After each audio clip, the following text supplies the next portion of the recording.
So as a founder, you also know you are working with the founders. So they have to have a good network. How to make a good networking on a LinkedIn basically. Niche down your which niche you are working. Make sure which niche you are working, and make sure you are sending connection requests to the right people through your networking. Okay. Make sure if you are sending 20 connection requests today, make sure it is within your niche. Okay.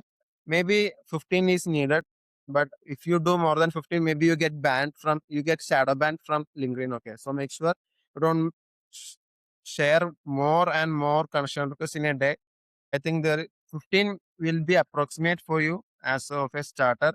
So make sure you share connection requests within your niche. Okay. Don't, if you are coming, if I'm a ghostwriter, okay. So I have to build a network with ghostwriters and founders. So I can sell my service to founders. Otherwise, there is no need for others to follow me. Right. So make sure you are sharing the connection requests with the right people, with your right niche and your right service. Okay.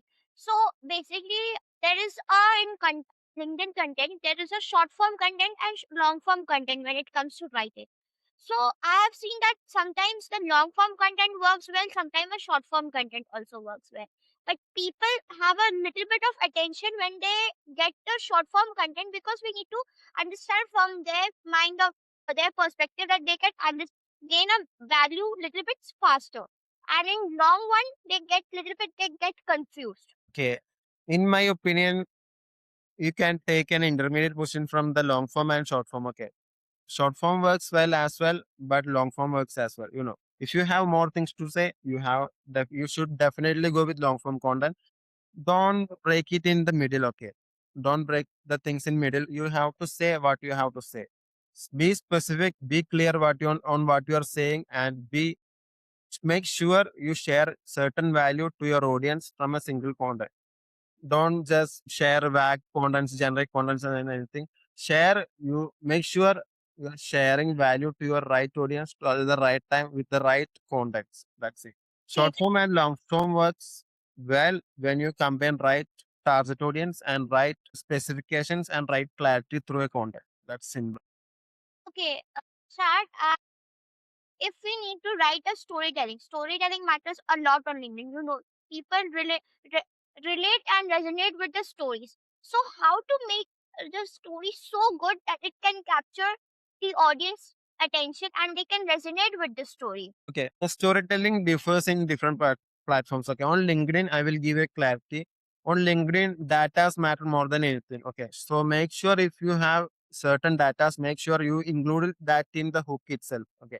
For example, you can say, I coached 60 students last week and this is what happened yesterday. Okay. There is a data which we can make sure audience get a value.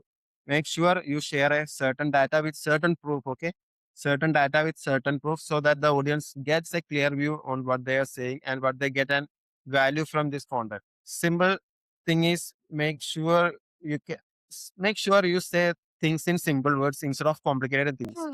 That's the best way to storytelling. Okay, so so the people who are working with the founder who are just hired to write a LinkedIn content, or the founder who writes a LinkedIn content. Okay, so I see means they write the business case study content. Okay, second they write the value content. Third, you told me client content. Okay, and but then they fall shortage and they take a break. So what is your take on that? What more things they should include? What type of content they should include?